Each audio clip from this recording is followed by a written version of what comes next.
Sunday, and there's no Andy here. So There's no Andy? we're doing the threesome. Intro. Oh, here comes it. Okay, wait a minute. Hold on. Am I running late? Yeah, Andy's here. Let me do this properly here. No, let's play. I didn't know I was running late.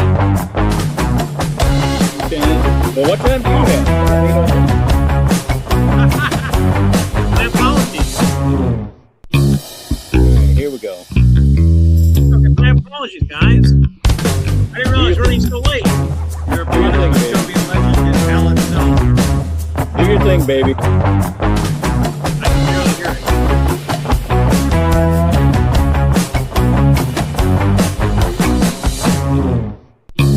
Hey, welcome to the off night. I came in a little late, but I just flew in under the wire, or a little over the wire.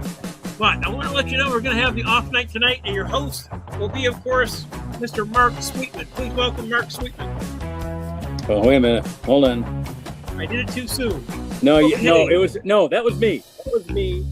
That was me. I'm trying to figure out. I got two different buttons on two different machines. What am I doing? Just gonna start throwing the I've got too many buttons out there already. I've got too many buttons. Yeah, the old. It's the old. I've got too many buttons. Too many buttons routine. Isn't that some sort of a song? Buttons and bows. Buttons and bows. I'm not allowed to sing in public. We have professional singers here for that. Oh yes, we have a professional singer now. That's right. Hold on. Everybody can hear you. We can't see you. Let me get everybody back out here. Can you hear me? I thought I did the right thing. What did I hear? Oh, I can hear you. Yeah. Okay. There I am. Hi. All right. Anyway, so what's here for the production meeting? He knows what we're doing. So well, I apologize for coming in. I thought I was on time. I was looking at the wrong clock. But anyway, we're here. I'm in the celestial void, so I'm good. Yeah, the celestial void. The celestial void. Yeah. Okay. Yes. That was like my favorite gay bar on the Jetsons. No, that's a that's a 90s band. I love you. I'll stop talking. Yeah, it is. That is a 90s band. with like two keyboards and a theremin. Andy and the Celestial Void. Yeah. You got it. That sounds like a good title for a book. It does. I mean, I look like the ex-road manager for Dr. Hook in the Medicine Show. I mean, all right. Yeah. Dr. Hook. Live from your TV show, Dr. Hook. Unless somebody has something spectacular to start the show off with, let's get Susan's poem in here. Yes. Oh, all right. Let me pull it up here. All right. Ready? Here we go. For June 23rd, 2026. I'm sorry, June 22nd, 2026. My apologies.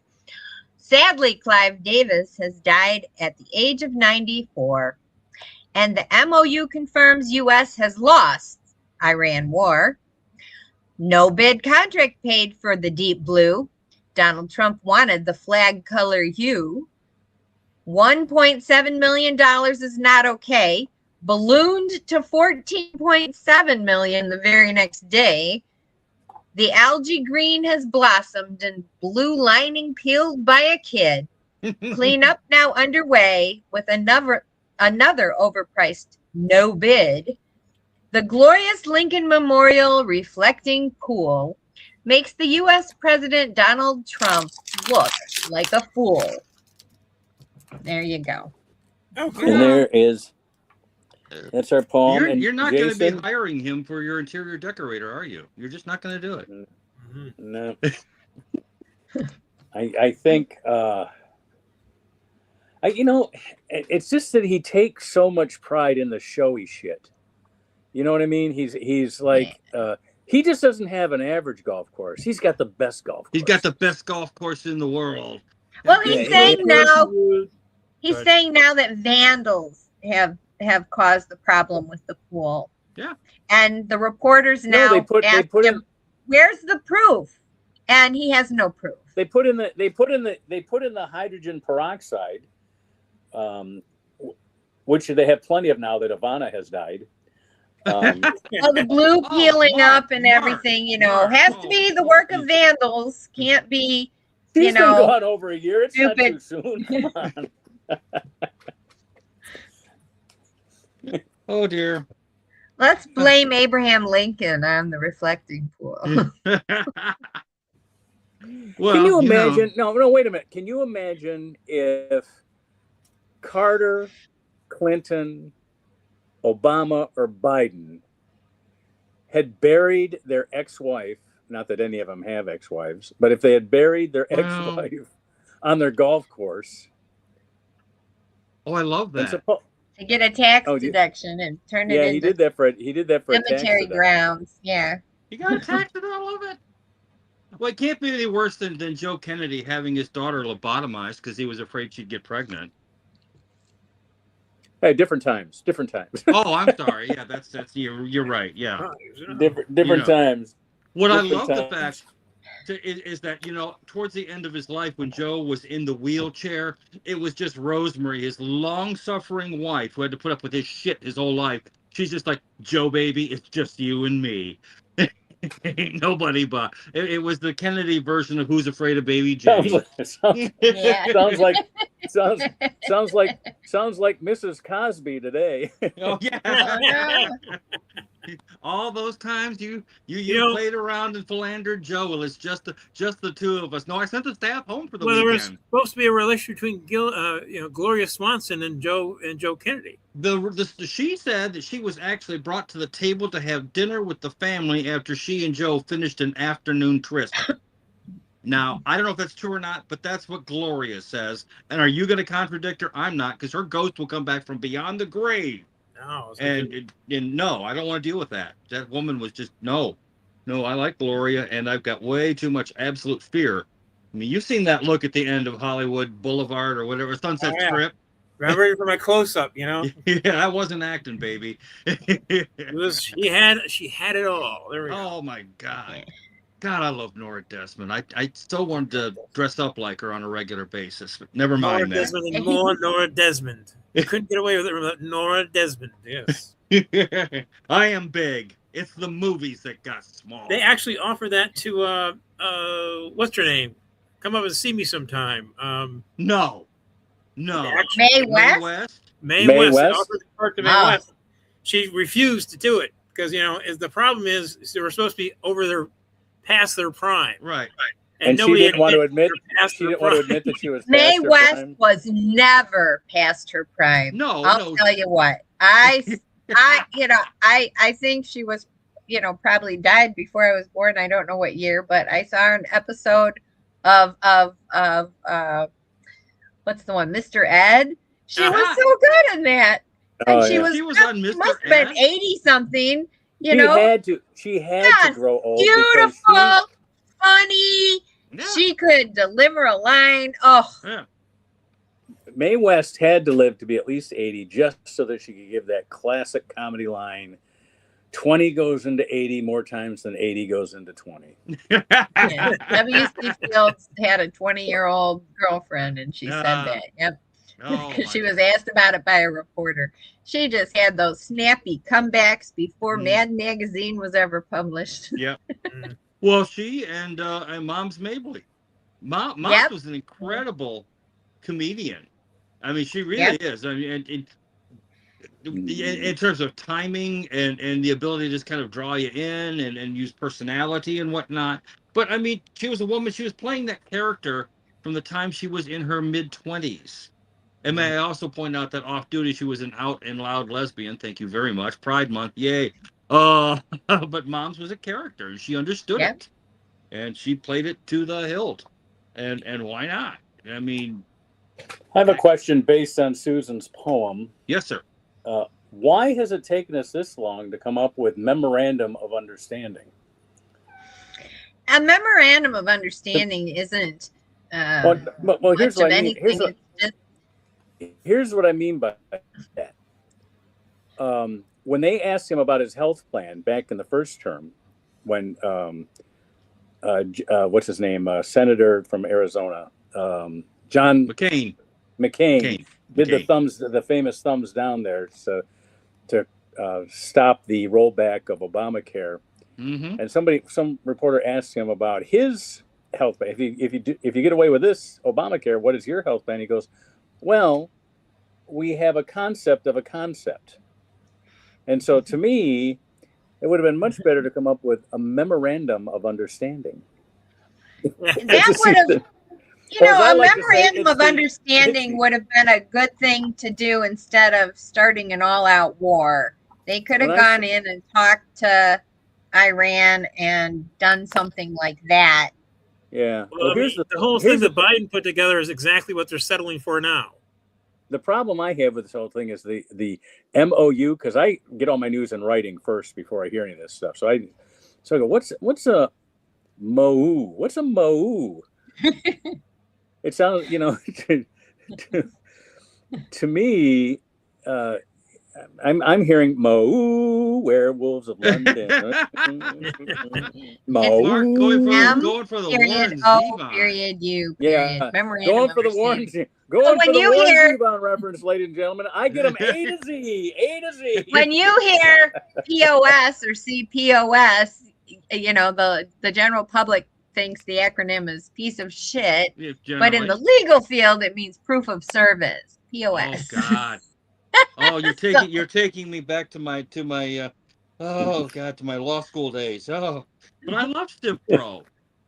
I did. It was wonderful, especially the case Ruth Bader Ginsburg wrote involving a forklift. Sorry, was I saying that out loud? My apology. Although it is true, she did write a case involving a forklift, involving a lawsuit involving a faulty product, and it turns out someone had the wrong product, but they waited too long to assert that they had the wrong product, and Ruth said, hey, you slept on that, baby? Too bad. Case goes forward. That was back when she was still an appellate judge. Before she became a Supreme Court. I have a mug. Her specialty was Stiff Pro. That I believe, I could be wrong. I believe she taught that when she was a law professor, but you'd have to look that up. I don't know for sure. Sorry, I was rambling. My apologies. That's fine. I'll stop. Love her too. We were letting you go on. That's fine. Ruth Bader Ginsburg. Did you see the documentary that they did on her before she died? And they played her those Ginsburg from Saturday Night Live, all that. When what's her name did the Ruth Bader Ginsburg on Saturday Night Live, she hadn't seen it, and she just was so tickled. Well, it was just adorable to watch her reaction. Yeah, to somebody playing her. I mean, she probably had things to do besides watch SNL. Yeah, but in the documentary, they showed it to her and got her reaction live. Sorry. Is that me? Oh, not me. No, that's me. Oh no! Mark has got all new wave on us. He's being attacked by aliens. And now 50 marks are going to appear on the screen all at once. The Mark Sweetman Robo Army. No, I set my phone down on my keyboard and I hit whatever button turns the volume up. And so, because there's just a slight delay from somebody's speaker here, that happens. So okay. All right. That's probably why we should record these and edit them. Or we're possessed. Ooh. God, I would love to be possessed again. Never mind that; it's a gay thing. You wouldn't understand, but we'll get into that later. By the way, Andy has agreed to drive in a car with me, if you can imagine such a thing, to the Friday night open mic at Ned's place. Ned's place, yes. Yes. Where I'm going to attempt to go back up on Canton stage. Brew Works. Yes. Now they do have a show coming up where there won't be open mic. It's a paid show. When is that, Mark? August something? August 1st. Whatever the first Friday of August is. Mark says August 1st. That sounds about right. So come any other Friday. Well, I'm gonna Or go to the paid show. I don't know what admission is You though. could do that too. So all right. Okay. But I'm gonna see what I can do. I'm not trying to get back on this horse that I got off of a couple of years ago, and I mean, at this point, the good news is the statute of limitations has run on just about everything I talk about, so I can't be held legally responsible anymore. So there's that. And Oh yeah. Marcus, They always bring up Nixon again. That's always good. they love Nixon references. What Oh, modern, especially when kids these days. Oh, your Dick Cheney material is it never goes dead. Okay. Nixon's always Nixon's always good. Excuse me, young man. Can I talk to you about Nixon? And it's like, go away, go run for your life. Oh, let me talk about Johnson in the Vietnam War. That really gets them, How about you, young lady? Would you and your lady friends like to be enthralled with the whole Gulf of Tonkin imbroglio? Yes, There we go. At that point, the cops are throwing me in the back of a car. It's like, okay, Gramps, No. you're exactly. We're taking you to Canada so you can get some of that MAID healthcare real quick. They can put you down in an afternoon. They're good at that over there. Yeah, that's gonna happen. That's good. I am trying to work on my stuff a little bit. I've been kind of like whacked, trying to have not been on it myself. So I'm gonna try and get something going. So I've been watching a lot of comedians. I've been stripping as much of the material off to be able to use it as my own. Well, speaking of which, I sent Mark or the rest of you guys that Carlos Mencia clip. Apparently, Carlos Mencia has been indicted for theft. For his comedian? No, I mean he's been involved in. No, I'm dead serious. He's been indicted for stealing. I forget what it was, but it was. I don't think it was an AI thing. Mark is gone. Oh, he's back. He's back. Was this actually material, or was this actually No, I'm talking about he's been arrested. Yeah, for stealing material or for stealing actual something. Actual something. Are you talking about Carlos Mencia? I am. Okay, what did he steal? He is being accused of tax fraud.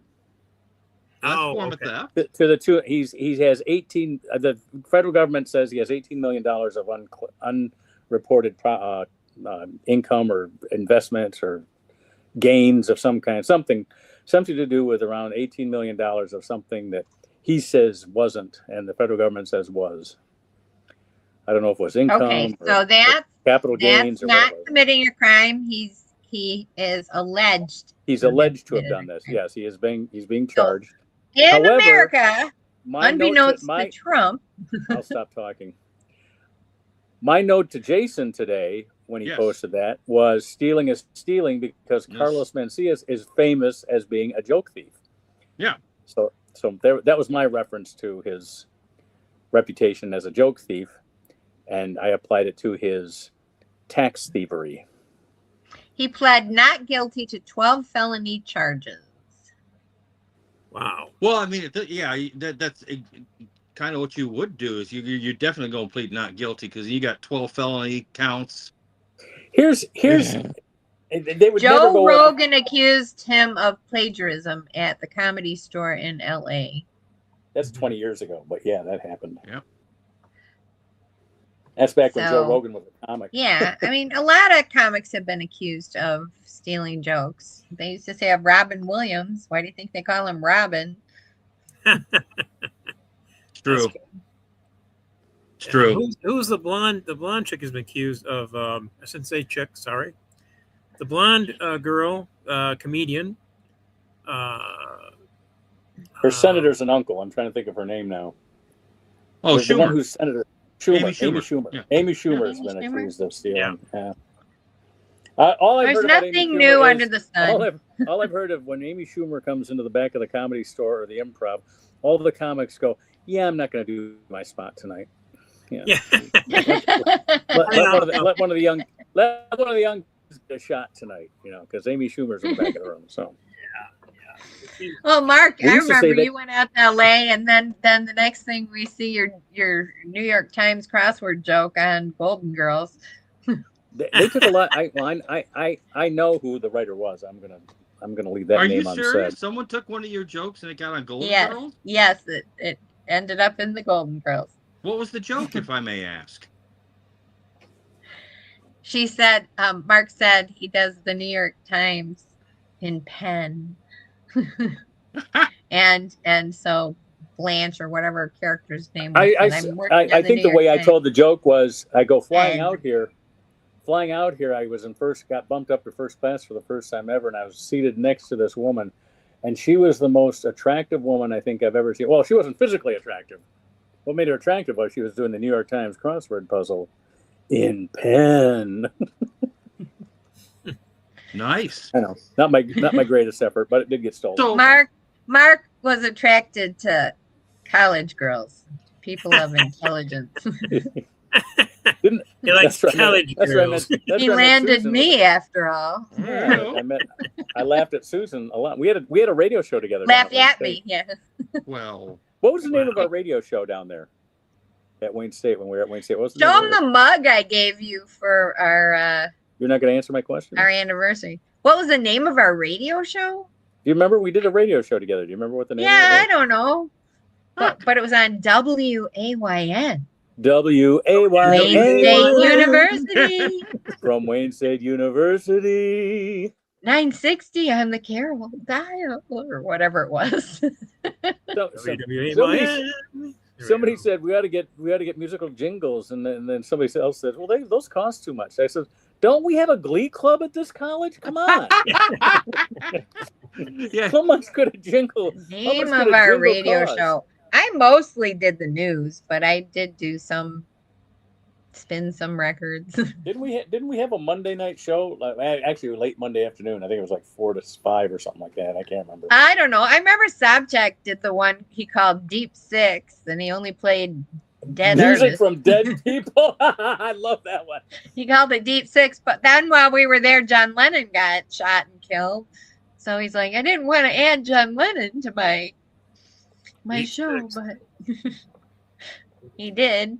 Yeah, I thought that was a good name for a show, Deep Six. Deep Yeah. Six. That is fantastic, actually, when you think about it. That's good. He played Cass Elliot and I can't Nothing but Everybody dead. that was there. Yeah, Jim Morrison. Everybody that died was on the show. Yeah. Yes, we all Oh. remember the old, rather tasteless joke. If only Cass Elliot and Karen Carpenter had shared that ham sandwich, they'd both be here today. I never heard that one. That's You're kidding. I heard that. Oh my God! Yeah, I would I've never try never and do heard that one. that. That one was we both. They Oh, both the be here. 70s. I saw the Carpenters at Pine Knob. Well, the one thing one of the things I liked about that era of music was it seemed like it was always the drummer that died from the big band. Well, Karen Carpenter. Yeah. Yeah, Karen well, I know. Carpenter was That's the what drummer. reminded me. It was like, Keith Moon passed away, John Bonham passed away. Yeah, It's like, Karen Carpenter. you got Keith Richards going to live to be 108. Meanwhile, John Bonham doesn't make it to 50. Well, you saw him. Did she play? When you saw him, did she play drums at all? Or was she just singing at that point? Karen Carpenter? Yeah. Well, I was 12, 13. I don't remember exactly. But yeah, I think she did play the drums, and her brother was a phenomenal pianist. Well, she was an and he exceptional. sang too. Yeah, well, yeah. And she was he an had a exceptional- very lovely voice. Yep. And that's Yeah. about all I remember. I had a girl crush on Karen Carpenter, and she died too young. Yes, she did. Hmm. No, she And did. who knew she was starving herself? Well, if you've ever seen some of the, you look at it now. It's one of these things. You can always see it in retrospect, right? I mean, you never see the car crash coming. You can only see it after it's happened. There are interviews that she had with Richard and her mom, and there is her mom has got a screw loose. I mean, she's like Johnny Carson's mom. Karen can't do a thing right. Oh, man. Richard is the golden child. Yeah. You can see it from a mom. It's very sad. Yeah. It's Mom very- always because- liked Dickie. Mom He always was liked Dick very Smothers good to best, her, too. though, as far as I could tell. Well- He loved his sister and took care of her. Oh, when he moved, he but- disinterred her and brought her. When he moved, he literally disinterred her remains and brought her to a cemetery near where. But Richard is one of those people. He doesn't blink. Have you ever noticed?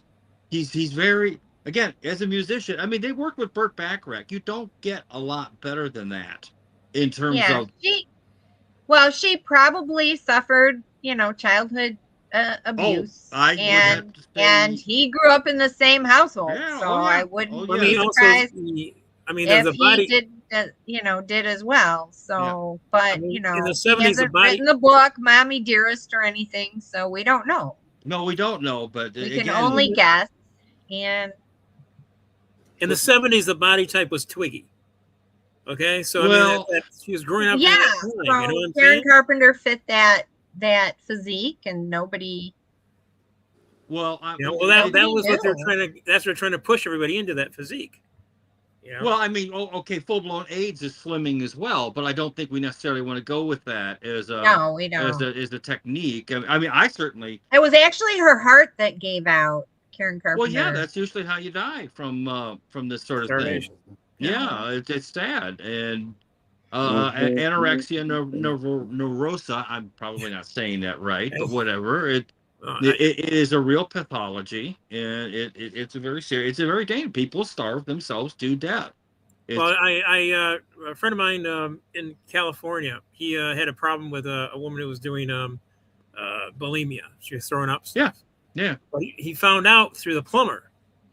Yeah. He had a problem with the plumber. That makes sense. Yeah. What happens is she'll go in, she'll not eat anything, but then she'll eat like raw rice. Say that 3 times fast. Yeah, and raw rice. She'll eat it, then she'll poop it out, but it's not fully consumed. So it gets down to the pipes. Yeah, and the water gets into it, and it expands out and destroys the pipes. She's tossing it before it even gets that far. Is what's happening. But exactly. The comedy show, people. Internal and external plumbing problems. Yeah, exactly. Yeah. If you have bad pipes, you know there's something going on in the house. Let's get back to the news story. Please. Susan had Clive Davis in her poem. He passed away today. Yep, age 94. Anybody got any Clive Davis stories? I do. I've got not personally, but you guys maybe remember the band from the early 90s, Romeo Void. You Might Like Me Better If We Slept Together, and Girl in Trouble.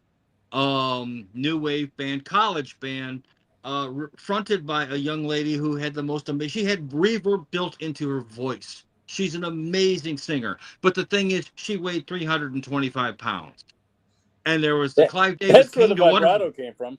Yeah, well, I mean, laugh all you. She had hit records I never did. And access to pizza. The opera ain't over till the fat lady sings. So Elliot had a gorgeous voice too. And he saw them performing, passed them over, said no effing way. They ended up getting signed up and to a little indie label, and then record 2 hit records. Now again, that might not seem like such a big deal, but I've never even had 1 hit record. I would love to have 1 hit record. You could live forever on the royalties from that. The neat thing is that she now works as a ceramics professor and has released a couple solo albums on her own. And she's mainly of Polynesian extraction. So she's like, what are you talking about my way? I'm fine. She from where she came from, a big girl is just, that's not a big deal. But that is one of my Clive Davis stories. Now, it's probably true that the guy had kind of an eye for talent, and he knew what was going to sell and what wasn't. But by the same token, not to speak ill of the dead, but her name was Deborah. He's the one that he is the one. Iyall. Yeah, it's her, Deborah. Yeah, she's an amazing singer. If you ever go back and listen to their stuff, I mean, she really is good at what she had a lot of charm and personality. Or at least I thought she did. I'm looking at a photo of her. She's adorable. Yes. And he's the one who said, no fucking way. He walked out before the first song was over. Whatever. I mean, again, what? Well, I saw an old interview on the news, and, Clive Davis was called, he had golden ears. He did. But then, they play Whitney Houston singing her heart out. And it's like, I don't think you had to be Clive Davis to recognize the talent in that girl. Oh, man. No, no. I tell you what, just like with when he lured Aretha Franklin away from Columbia Records to go with Arista. I mean, that was his talent. He was able to get these great talents to go to his label. You know. Yeah, he's an attorney. You know, a good businessman. I mean, he was so good for him. And not in the poem. Away now. Not in the poem. Also passing away since the last show was Tom Dreesen, and beloved by every comic. I think. Did you see any comics say anything negative about Tom Dreesen ever? I mean, he was so instrumental in that strike against the Comedy Store back in 1979. He was the guy that gave, if he could risk everything for that, then that's what gave it a lot of legs to be able to Guys, demand. I do not remember, and I do not know of this strike you speak of. Please fill me in. In 1979. Mitzi Shore said, "I'm not going to pay you. Just the exposure should be enough." Yeah. Basically, the open mic scene in Michigan in 2026 was what was happening. Yeah, all right. At the Comedy Store. Well, a couple of things happened. That was something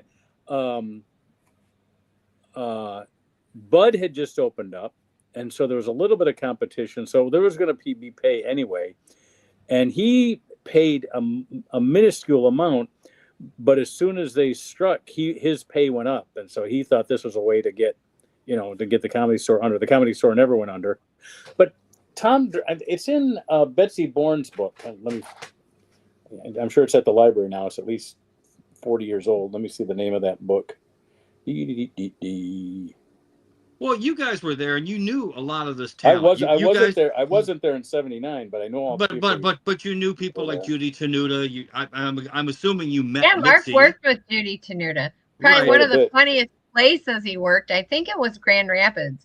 The comedy club, I kid you not, was over an ice rink. That was Grand Rapids, yeah. Like with hockey games going on down below. But there was a restaurant there too that had good food, and I remember Mark worked there several times, but one of the times Judy Tenuta was headlining. She was so good. I mean, when I read about Elaine Boosler's sort of journey, and how she had to struggle, and she ends up coming up with one of the early sort of comedy specials for HBO, relatively early. And it turns into be a hit, but she had to make it herself. But you know that everything she has now is because that first one broke the mold. It wasn't the producers that hired her and then paid her a minuscule amount and then they made all the money off it. They said, no, we're not going to do it. She bought the theater, she sold the tickets. Yeah. She, hired the lighting designer and the sound man and all that, and it sold all the tickets. So she probably broke even just on the recording of it. But that recording, and paid for the editor, once all that was done, she had something ready to go to HBO. And HBO at the time was looking for programming, or Showtime, whatever. It was either Showtime or HBO at that time, I think. Yeah. And that was it. That broke the mold. That broke the mold for everything. And it was like, we didn't think women could do it. We didn't think that one person on a show. Remember, they used to do a bunch of shows like HBO Young Comedians or something like that. Yeah. And so this is a one-person show, and it was a whole hour, and nobody's going to watch one person for a whole hour. She basically broke the mold for all that. Yep. I would hate to think that she helped open the door for Tom Arnold, but I guess you can't. You only have 30 minutes at best. You know what? The flood water raises all boats. I'll tell you what, Tom Arnold was good in The Stupids, but I think that film was best because the mom, what's her name? Kazmarek? Jane Kazmarek. From Malcolm in the Middle played Mrs. Stupid, and that made that film. But I think Tom Arnold did an okay job playing the dad. Anyway, stupid films that I'd like to see again. On Tom Dreesen, I'm going to repeat here the story that I wrote in my Facebook post. I was emceeing at the Improv back in the 80s, and Tom Dreesen is on the board for being on the lineup, right? And so every time I came off stage, I went back to see if Tom had come into the room or not. And so I didn't see him until it was just before he was ready to go on. And I said, and I did, like I do all the other comics, is there anything you want me to say about you?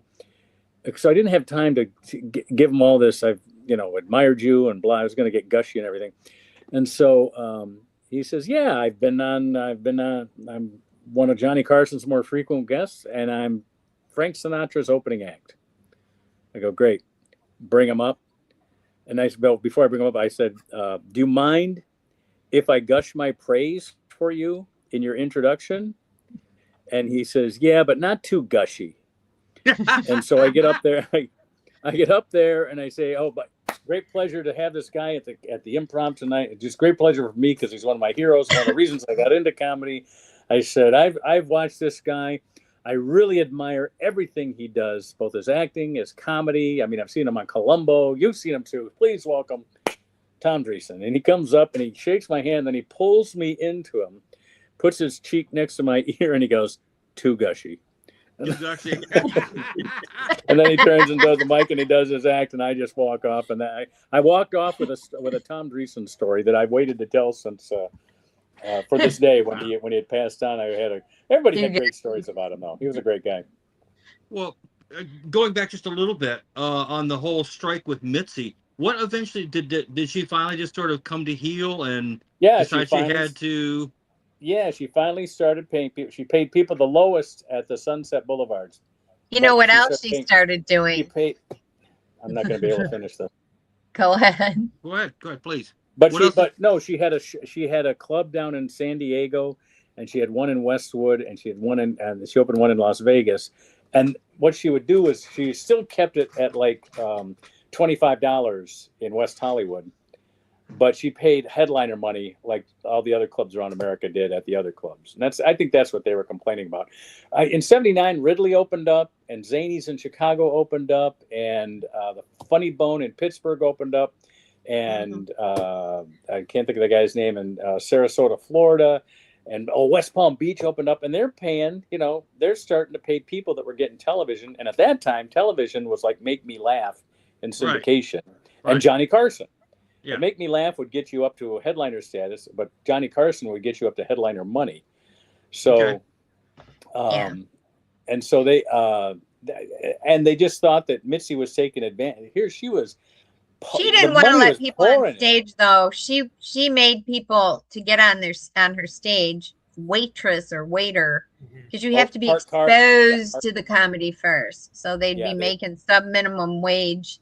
You'd be a ticket seller, a doorman. You'd be you'd be bussing tables. You'd be a waiter, a waitress. You have to experience the ambience. Yeah. Well, like you're talking about your guy, Mr. Greason, the one who passed away. So is he like part of the comedy club scene, or how does he segue? He was already established, but thought that the Comedy Store and the Improv and the Ice House and Igby's and the Comedy and Magic Club in Hermosa Beach, he thought those were important venues.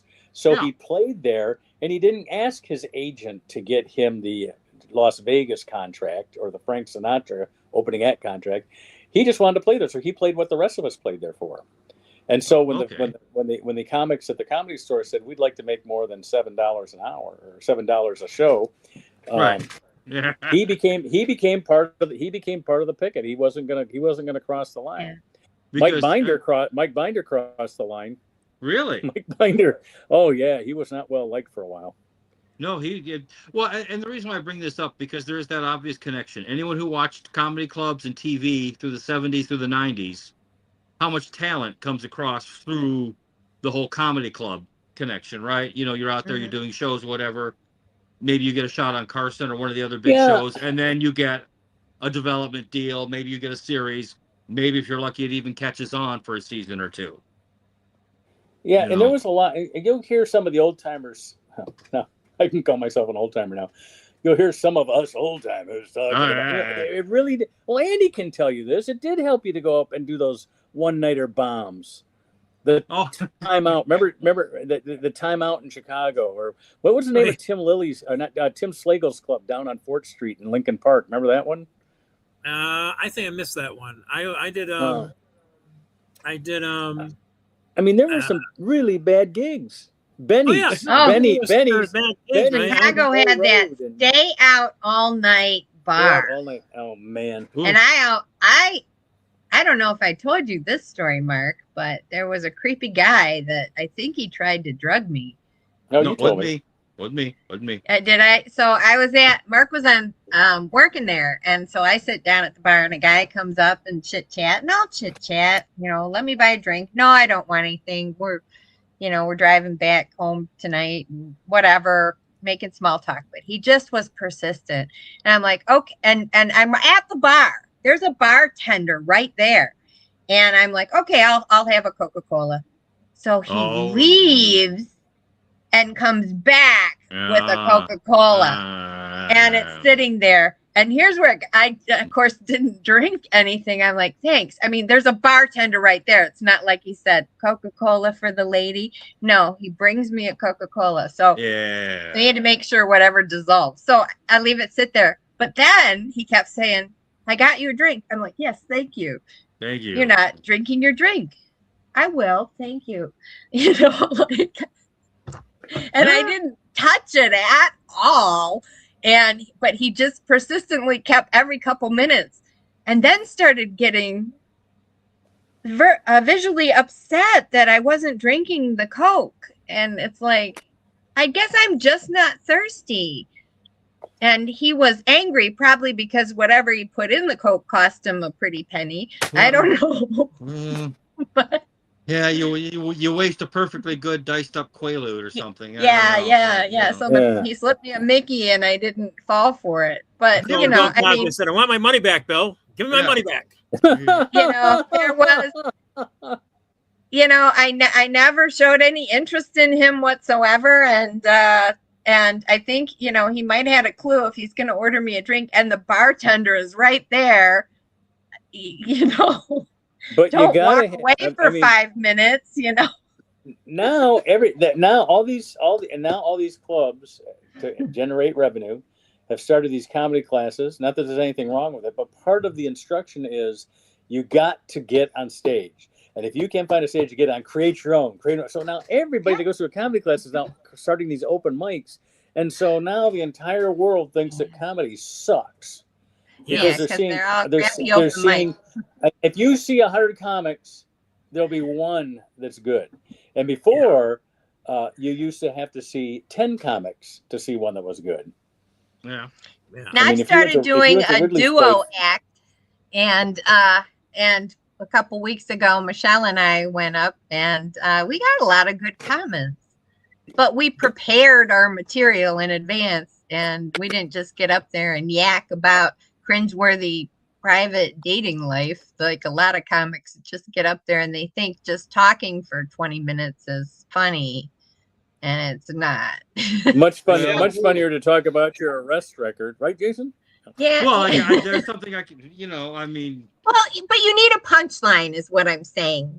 So Michelle and I got up there and told our corny jokes, but we, interspersed it in music and song, and it was fun. And I think the small crowd that was there enjoyed it, and we've done that 5 times now. So I remember Rip Taylor from way back in the day, and he's like, "Oh, you're gonna laugh at one of these people." Yeah. Got 50 more coming at you. Rip Taylor was so good. Oh, I like Rip Taylor. And obviously, how many comedians from Gary Muldeer and what's his name? The red-haired guy that everyone seems Carrot Top. All those guys kind of. I've never been a big fan of Carrot Top, but neither.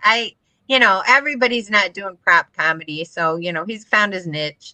Yeah, but I mean that was always that same sort of like shotgun approach, or machine gun approach, where we're just going to keep tossing this stuff. Tom Walma, again, talking about someone sort of in a contemporary sense. I always respected the fact that he had the bravery to sit there and just dig his hole with the most stuff that I would not do. Okay, that should tell you something right there, right? Is he beyond my personal bar? Oh, miles. And then he would manage to dig his way out of it. That's not easy to do, but yet he was able to pull it off. You have to commit at a certain point, to be able to do that. And as far as stuff being cringeworthy these days, well, Susan, you're absolutely right. But by the same token, I think nowadays there is within the sort of sphere out there of things you can and can't say. One of the reasons why we love stuff in the 60s, the 70s, and the 80s was because it was transgressive at a certain level. It may not seem so now, but it certainly was then compared to earlier material. Yeah, if you saturated I go back. It's clever now. If you think about it, all art has been that way. I'm thinking about stuff that was in the Canterbury Tales that, after everybody figure out what they're saying, they go, oh, well, we can't have that in schools, I remember the Canterbury Tales being written. Oh my God, I'm getting old. Yeah, everybody wants to study the Greeks, but when they actually study the Greeks, it's like the most, how about Balzac shows in the world, Yeah. Yeah, we want to. What are some? Let the Greek theater come in. Okay, let's do the. Let's see the one about where the women refuse to have sex with their men until they. We can't talk about that. They come out with phallic symbols, large phallic symbols. We're going on. What do you think Romeo and Juliet was about? Teen 14, sex. 14 Come on. Yeah, teenage sex. That's Romeo and Juliet. So of course they have to die at the end. Jeez, but this is nothing new under the sun. But when you're dead by the time you're 32, 14 is kind of middle-aged. I mean, now granted, that didn't work in my defense when I asserted that, but well, again, that's another thing. My grandmother was pregnant with my mom at like 15. And that was at that time. I mean, this is 1933, 34. Yeah, 34. God, I can't believe. Yeah, I mean, that was not a deal breaker. That was my grandma Anna was 17 when she married my grandpa, and she was 19 when my dad was born. So when my mother's father, my grandfather, I never got a chance to meet him, was killed in World War II in April of 1945. Excuse me, in January 45. He was 23, almost 24 years old. And he already had like an 8-year-old daughter. Wow. Yeah, but he died as a sergeant in compliments of our dear friends, the Germans, on the last day of the Battle of the Bulge. But, I mean, but again, he was married to my grandmother at the time. God bless him. She was a difficult person. But if you'd ever met her, she was like if you'd ever met... what's her name? Who was in I, Claudius? Sean Phillips played her. Augustus's wife. If you'd ever met that lady on a version of Hee Haw, that was my grandmother. Yeah. Or she became a single mom when her husband died in the war. Yeah, so she probably had it pretty rough, and that can shape you. Well, of course it can. She was a single mom in her early 20s, trying to raise a war widow, and she was not the only one. And another man that she would marry who would actually raise my mom, she was with for a fairly significant portion. He also died of wounds received in World War II. It's just at the time they didn't have the kind of surgery to go in after the shrapnel that was embedded in his chest. Then you combine that with people who smoked cigarettes back in the day. We're all old enough to remember when people didn't smoke. They smoked. When you had ashtrays that looked like Vesuvius, you remember. Yeah, exactly. Mm-hmm. I mean, when people were weird when you went into their house and their parents said, "Please don't smoke in our house. It's a smoke-free house," and you're like, "Oh well, who the hell are you?" I mean, what? Lottie freaking die. Yeah. Now you come in smoking a cigarette. It's like, out. I'm calling Child Protective Service. Get out, you heathen. You. Nerds. Yeah. It was just, you're right. I mean, it's amazing how much these times have changed. We got 10 minutes left, so I'm going to corral things a little bit here. Yes, sir. Okay. Want to get to our regular segments. Do we have lyrics for Andy to? I sent him do as a some celebrity? last week. Does he still have them? If not, I can resend them. I don't know if I've got them. Let's do it. Well, All right. It's gonna take I'm too much. 10 minutes left. Let's wait until next week for those then. okay. I have one more passing I want to mention. James Burrows passed. Oh. He's one of the co-creators of The Taxi. Cheers. Oh, he did 3 seasons on Taxi. He was a co-creator of Cheers. He got his start on Mary Tyler Moore. Yeah. His dad was Abe Burrows, who was a liberal. How to something in show, but how to make $1 million in show business. Yeah, how to get ahead in show business. How to get ahead in show business. Friday.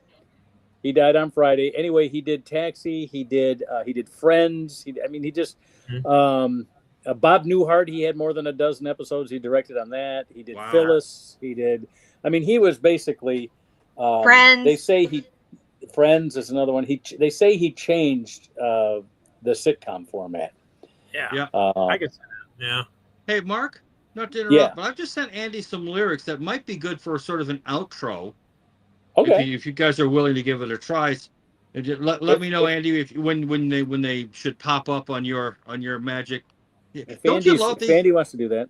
These wonderful devices that if I were like transported back in time with an iPhone back to say the mid '80s, I'd be burned as a witch for just possessing one of these wonderful devices. I thought of that as a nice little hook for a pitch for a movie.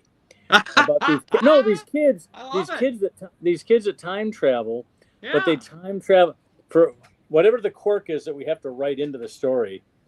They're still allowed to be able to download things, even though they may have gone back 300 years. Right. They're able to download things on their phone. So it's like the going back in time doesn't affect any of the physicality of what's happening in the present. Right. Much like people's belief of God, in that there's no beginning, middle, or end. Right. What if you just make Dick Tracy, the cartoon character, just the trouble that these kids could get into because they're able to conjure up all these things on their phones. Well, you bring up Dick Tracy, and you remember he had the iPhone wristwatch. Yeah, exactly. that was like so. And now we'd be like, oh my God, who'd have that clunky piece of technology? Yeah, really. I'd rather. How 1979? Why do I need a Dick Tracy watch when I got an Apple Watch? Exactly. Yeah. Well, it was an Apple Watch, and he went back in time. There you go. I mean, there's a lot of those K-dramas that do that time sliding stuff, and it's a little overdone. Well, I don't know. I guess the point is that you're able to sort of take a what-if approach to history. It's escapism in many respects. And that is one of the reasons why we have theater and whatnot. I spend a lot of time with my nose in dusty old history books. And then after a while, I just need some good old-fashioned brain. I need to look at cat videos, puppy videos. And it's because it's just, what did I just do? I just rehashed the whole Cuban Missile Crisis. Well, geez, that was a delight. Glad we got If you like puppy and kitten videos, try looking at jumping spider videos. The jumping spiders are like the puppy dogs of spiders. They are adorable. If you're not into yoga, if you can get you have a brain through the creepy, they're spiders. Well, I'm not a spider guy. Not a... But I like the jumping spiders on Reddit, or those other places. Like last night. They are cute. People keep them as pets, believe it or not. I have found videos that Susan does not like that I really like, and that there's we know about those videos. Wow. There are these people that they drive in their cars and they just take pictures of them driving. Oh, yeah, driving around neighborhoods, it's all right, but I don't want to watch it for 3 hours, please. No, I've You know? lived the reality. I'm good. We can get in our car and just go drive down those Detroit streets, hon. We don't These need videos are a lot Hour. cheaper because there's no gas involved by watching it on YouTube. Well, there you go. So, did it come through, Andy? Yeah. I think I can do like the first. You do whatever way you want. You do it. Well, we got 5 minutes. Go ahead. Well, here, let me intro it very briefly, ladies and gentlemen.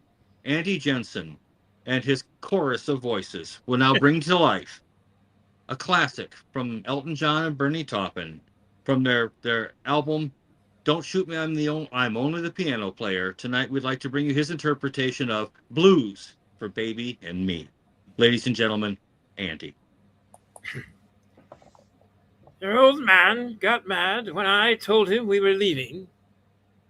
He cursed and raged, and he swore at the ceiling.